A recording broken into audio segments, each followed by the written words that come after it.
This probably won't surprise you, but I'm always inundated with people asking the question about how to get started in property. You probably won't believe that actually how many of these conversations there are people that are sitting on the opportunity to get started that either don't realize it or just don't have the bollocks to get on with it. So with all that in mind, I was just going to take you through like a quick fire, how could you get started? How could you create the capital to get started in property investment? Well, number one, and the easiest one probably straight off the bat, is a refinance of your residential property.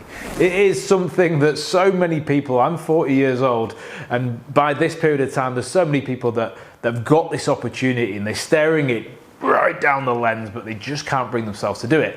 Bear with me here. If you can remortgage £100,000 of your property at, I don't know, 5% probably at the moment, and deploy that at 12% cash flow per annum in a buy-to-let property plus capital appreciation, sorry, but you do not have to be a maths genius to see you are much better off. Secondly, the refinancing of the accidental landlord situation. So there's a lot of people looking to get into property in kind of a more professional manner, but they actually have an accidental landlord situation.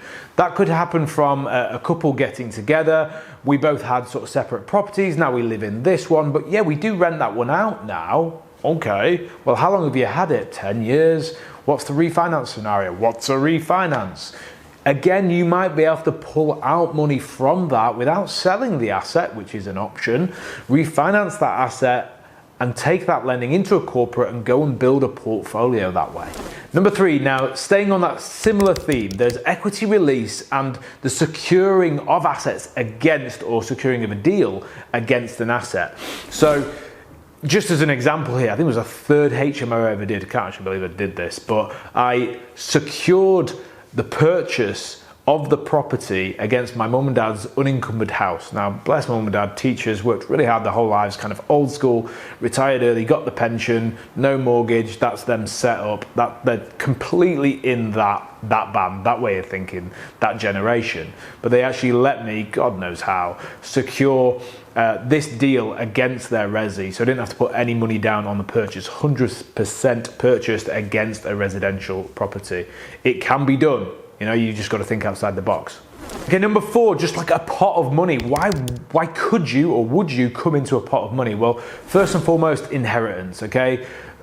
Half of you out there at some stage may well come into a pot, however big or small, from inheritance. That's an opportunity, not to go on the piss and, you know, buy the BMW you always wanted, but to maybe change your life through smart investment over time, you know, taking the long haul, delaying the gratification of the great night out or the fancy car, and actually deploying something that's going to benefit you long term and your family going forward. You might have, I don't know, 20 grand, 30 grand's worth of watches. I know people, one in this building, who has virtual 6 figures of watches and no assets. For me, that's not smart. Like, I would restructure that situation. I would sell things that are not making me cash flow and capital appreciation, and I would deploy that into something that is going to really benefit me.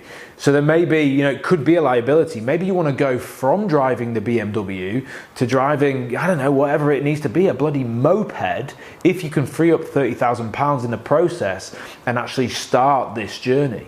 And number three, look, I don't know, you know, a potluck. I don't want to say going for black on the roulette, but I think there's a piece in here that probably some of you will come into something at some stage. It might just be a big bonus. It might be a savings pot that you've actually just been putting away because you're a great saver but a poor investor.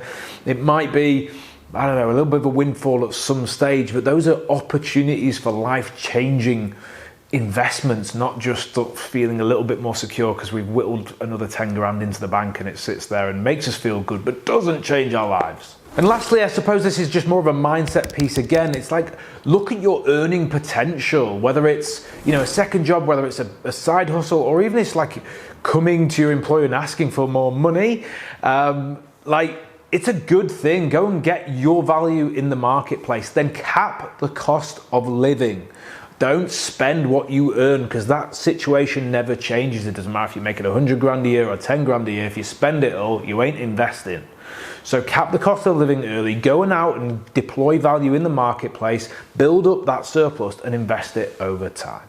Listen, if you do nothing different, nothing changes. That was shared with me with our head of sales and marketing this week, and I love it. Absolutely bang on. If you do nothing, nothing changes. There's opportunities. You might not have it right now, but if you do get it, don't waste it.